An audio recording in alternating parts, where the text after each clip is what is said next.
Aipatu dugun bigarren puntua, oinarrizko funtzionamendua da, bai? Hau dagoeneko ezagutzen duzu gehiena, bai? Errepaso txiki bat. Hau mikrofonoa da, bai? Beraz, orain entzuten zait. Sakatzen badet, mututu egiten dut, eta ez zait entzuten. Ez entzuten? Hori da. Vale. Botoi gorria, deia bukatzeko. Balio, telefono gorri horrek. Beste honek, aukera ematen dit, niri irudia ezabatzeko. Hau da, gurendak entzun egiten dit, nik entzun egiten diot, baina ez da nire irudia ikusten. Hori da, entzun bai, baina ikusten. Sakatzen badet berriro, orain bai, bale? Laukitxo hauek ematen didate aukera, danak mosaiko moduan ikusteko, edo, horrela, sakatzen badet, hitz egiten ari dan hori azalduko zaik modu automatikoan pantailan, bai?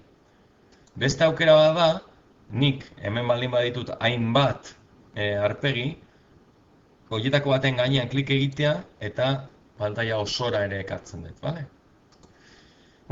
I delako botoi honek ematen dit informazioa, hau da, zein dan helbidea, partekatu beharreko helbidea. Hemendik egin dezaket, baina hemen goitik, betiko lekutik ere bai. Zer gehiago? Pasaitza ere jartzeko aukera ematen dit, baina orain ez dugu komentatuko arazo batzuk ematen dituelako, bai? Eta bukatzeko 3 puntutxo hauek. 3 puntutxo horietan sakatzen baldin badet, eta lehenengo aukeran klik egin, hor nire izena ipintzeko aukera daukat, bai? Hau interesgarria da, talde handia baldin badaukagu, bakoitzan izena zein dan ikusteko, bai? Eta honek badu beste aukera interesgarri bat, hemen gehiago sakatzen baldin badet, gitxi euskeraz jartzeko aukera ematen dit, bai? Baske aukeratu, hemen hizkuntzen artean, eta ados sakatu, bale? Hori, oinarrizko funtzioei dagokie honez, bai? Beraz, segundo bat... Egia esan, beste bi funtzio interesgarri ere badaude oinarrizkoen artean. Bat da, talde osoa, banan-bana isildu beharrean, talde osoa isiltzeko, aukera hau da, bai? Isiarazi. Eta orain, norbaitek hitz egin nahi baldin badu, mikroa sakatu beharko du, bai? Baina, hori ezagutzen duzu. Eta azkeneko aukera interesgarria, esango nuke dela, partekatu YouTube bideoa, bai? Hau sakatzen baldin badugu, hemen ematen digu kutsatxo bat, eta kutsa horretan idatzi beharko dugu zein da YouTubeko, partekatu nahi dugun YouTubeko bideoa, bai? Ademagun edo zein aukeratuko dut, harrapatzen dudan lehenengoa. YouTube... Segundo bat, hauxe.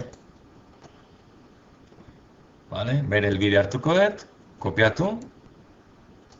Bai?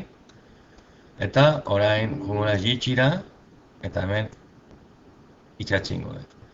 Partekatu eta orduan, nire arpegiaren ordez, bideoa azalduko da audioarekin batera, bai? Eta gurendak eta taldeko bestek hori ikusiko dute. Partekatu.